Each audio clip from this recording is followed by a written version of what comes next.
everybody. Welcome to another episode of It's Crystal Clear, a show that's designed to tell your money where to go instead of always wondering where it went. You know my name is Felicia Young, and as always, thank you for allowing me to be a part of your financial journey. So today's episode is a different episode. It's going to be a special episode. I have a friend with me. Her name is Kim Malbrough, and she is going to share her journey of being free indeed on Is Crystal Clear. Hey, Kim. Hey, Felicia. How are you, Kim? I'm doing well today, thank you. Good. So Kim is busier than me. Y'all, she wears so many hats. So to have her to carve out time to be a part of what we have going on is very special. So I want to thank you for that. You're welcome. So, first question. Okay. Who is Kim Malbrough? Oh, my goodness. Kim Malbrough is everything. Kim Malbrough is a woman of God. Kim Malbrough is a wife, a mother, a sister, a friend, a daughter, an aunt, a nurse, educator, everything, every woman, superwoman. That is Kim Malbrough. And she's missing she's missing a few, but we're going to let her make it today. So we're talking about It's Crystal Clear. Yes. We're talking about telling your money where to go instead of wondering where it went. Absolutely. So tell us, what was your experience like with money when you were younger?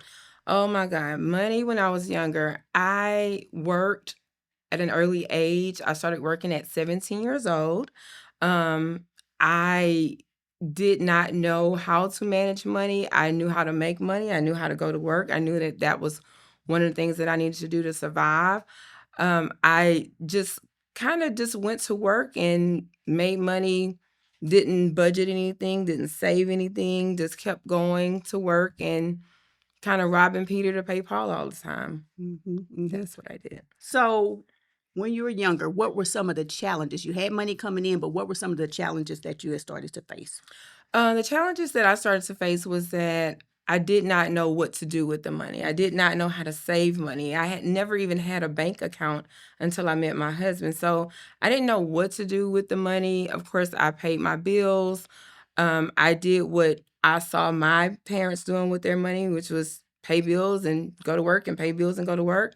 And there was never really enough time or any time for anything else with money. Okay, thank you for that.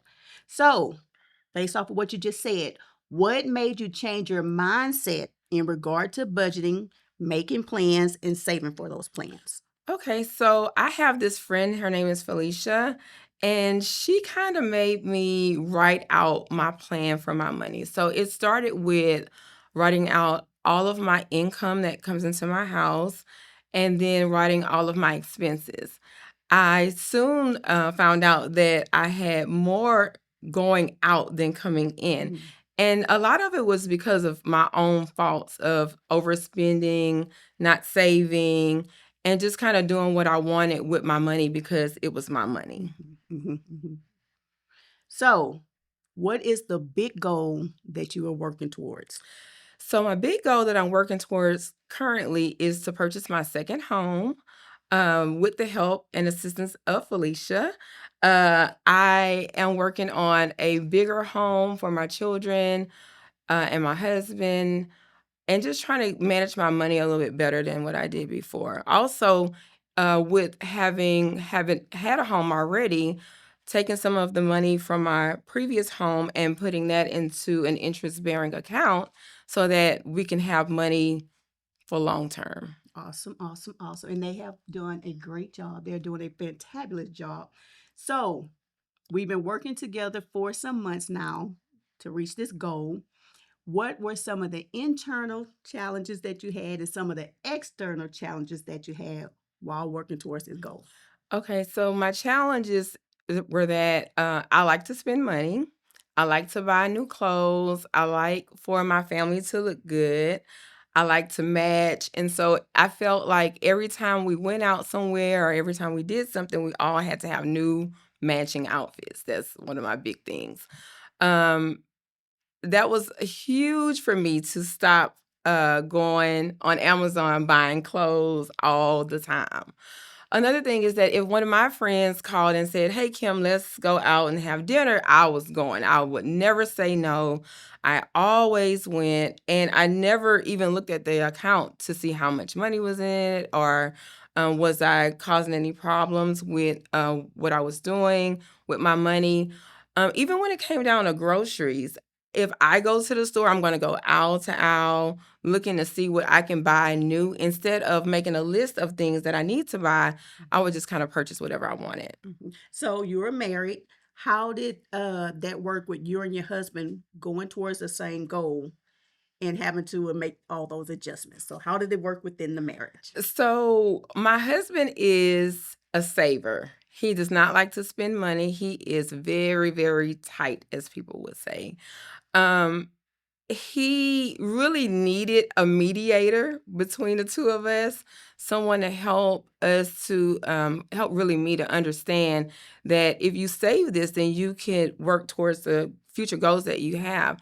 And so that was one of the big things, but he's always been a saver and he never tells me no. So even if he knew that we didn't have the money to purchase a thing, he would still say yes, and I would just go ahead and just buy it. Okay. So you also have a son who graduated from high school and is doing well in college. You have very active children. You have a very active life. So, how were you able to change your mindset towards the spending and still enjoy your family? So, how did you come to terms with balancing? So whenever we wrote out our expenses, I just looked at things that we could eliminate off of that list. That was one thing. The other thing was that we used the snowball effect that Felicia taught us to try to get rid of some of the bills that were unnecessary, some of the bills that we were continuing to pay interest on, and we could have really just paid the bill off. Mhm. So that was a couple of things that we did to combat that. Okay, so it's been a time for period where we started and now we're where we are now. How do you feel? I feel much better than when we started, and that's been about a year ago. Um, I feel like I keep more in mind where my money is going. Every time that I want to press my Amazon cart, I think about Felicia's voice in my head saying, "Don't you do it. You don't need it. Just change your accessories." And so she keeps us accountable for the money that we're spending, and I do appreciate you for that Mhm. because it was very hard. It's gotten much, much easier. Really, it's gotten much easier saying no to things as opposed to just going out and buying freely like I was doing before. Awesome. And they have done an outstanding job, y'all. I'm so serious. I'm so proud of them. So there are people who are watching you right now and they can relate to your story. And some people may feel that I can't do it. She doesn't understand. I got this bill. I want to do that. What do you have to say to the people? I can say it all day long. They can hear my voice all day long. What do you have to say to the people? So, what I would have to say is that one, you can do it because if I can do it, anybody can do it. It's pretty difficult when you grow up not knowing how to manage money, but you all are, and we all are very grateful and very appreciative of what Felicia has done through Crystal Clear and giving us the tools that we need to overcome our money issues. So, thank you for that. It really can be done. Just follow the steps. I promise you, it can be done. Use the snowball method. Don't go out and spend. Don't spend more than you earn. Really write down your bills, write down what you bring in, and you will see that you really can save money. There's a way to save money. And of course, like I said in the beginning, I'm a woman of faith, I'm a woman of God. Give your tithes. Okay. Our pastor preaches give 10% to yourself, give 10% to your church, and you live off of the rest of it. And that is one thing that we've done throughout this whole time, even before it's crystal clear. But um, following the methods that Felicia has set forth and following God's principle of tithing, you definitely can get it done. Okay, so I'm curious because I believe in creating an inheritance for your kids and your kids' kids. So, what are you going to do with your children as far as preparing them now at the ages that they are to make sure when they're our age, they balling? Okay. So my children have had bank accounts since they were little. But what I did not know is that I needed to have their bank accounts in an interest-bearing account. I did not know that until I started working with Felicia. So they do have still their bank account, their savings accounts, but they also have another account through another bank that we're using. And so we've done CDs for the kids, but the most important thing that I could do for my children is to teach them money skills that I was not taught. I know in school now they're getting help with financial literacy classes and things of that sort. But for me to teach them, for them to watch us pay bills and see how money is moved, it's a little bit different when they see us swiping cards as opposed to using paper money like we did so often as children or as our parents did. But the most important thing is to teach them the methods that I now know and my husband now know about so that they can learn how to manage money better earlier on. Mhm. And so Kim is also one of our leaders at the church in our youth ministry. And so we what you just said about your children, is that something that you feel need to be taught more in the church, financial management in the church and within the youth ministry? Absolutely, absolutely, 1000%. I believe that all children should have access to what my children will have access to in the form of financial literacy classes at a very young age.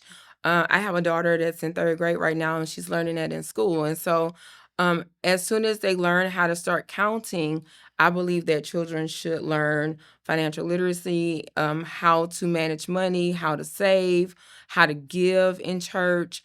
And I believe that, as they grow on in their older years, they won't have the same problems that we had, in our adult years. Mhm. So the final question that I have, you have been doing an outstanding job not pressing the cart for Amazon. You have been doing a good job, y'all. She's been doing a good job. And so you're working towards getting another home for your family. You've eliminated quite a bit of debt, so you're going to have a bunch of free money. What are some of your other future goals? What do you want to do for Kim? Oh my goodness. Usually outside of clothing, Kim comes last. Usually it's children first, everybody else first, and then Kim. One thing that I would like to do is, like I said before, is to put my money in an account where my money makes money for me because I don't want to work always. I'm a nurse. I've been doing that for 16 years and I don't want to be a nurse at 70. I want to be sitting down watching my money make money for me. I don't know exactly where that will be. But it definitely will be in investments.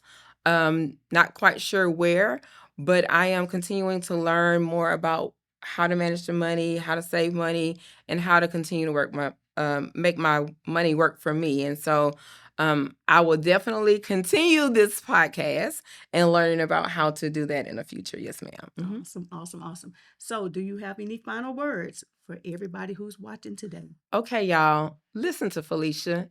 It is crystal clear, just like the name of the broadcast is. It is crystal clear. There's no ifs, ands, or buts about what she's saying. If I can do it, you can do it. Anyone can do it. Just follow the steps. She can say this over and over and over till she's blue, but she's really telling you the truth about money management. It's so very important. It's important for us, it's important for the next generation, it's important for generations to come. It is our responsibility to teach others and teach the younger generations about money. And so hopefully you will use what you're learning here at this broadcast to help younger folks understand more about money. I have a teenage son. I send him these podcasts, and it's just kind of like when you're a parent, you never know what impact you're having on a person. You never know if they're really listening. So hopefully, you are really listening, and you're really giving this information out to other people. Share the broadcast, like and share the broadcast. This country could be so much better if we all could manage our money better. So follow Felicia's plan, do what she's asking. I promise you it will work. and it will all be crystal clear. And I didn't pay her to say that, y'all. I didn't pay her for that. So we are at the end of our broadcast. It was very amazing, very informative. But as you all know, we are in the middle of a challenge. We are in the middle of the 6 month challenge. We actually have a week or so left until we hit the 6 month mark. Are you hitting your goals? Are you even close? Are you even listening to me? Y'all, I promise y'all need to listen so we can rah-rah together. So when we hit our 3 month goal, 3 people were blessed financially. Kim was one of those people who was blessed financially because hitting the goals, listening to the podcast, and doing what was instructed. So we have three, maybe four more people who will be blessed as well. The church who gave us the finances the last time is giving it again. So we will be able to financially bless people, but you have to participate in order to be eligible for the drawing. So y'all, come on, let's do this. You got a couple of more weeks and you know that you can. So I want to thank Evangelist Kimberly Malbrough for taking out the time. She just got off of work and came right on over here to be with you all today. I want to thank you so much for You're giving welcome. your Thank you wisdom for and being having me. transparent. I Yes, ma'am. appreciate you for that. And that I hope that what she had to say really did bless you, encourage you, and just give you the motivation that you need to keep moving forward because we have to keep moving forward. We have goals that we're trying to hit. I also want to thank my behind the scenes team for always doing everything they can to make sure that we look great, sound great, and everything that goes along with that. So thank you all very much. And I want to thank each one of you for always allowing me to just get in your business and help you along the way. I enjoy getting the text from you all, the inbox messages, seeing you in the streets, and y'all repeating what I'm saying. So I just really appreciate you all just trusting me enough with y'all along this journey. So until next time, I want you to dream big. I want you to stay focused and I want you to live your best big life within budget. And I will see each of y'all next time on It's Crystal Clear.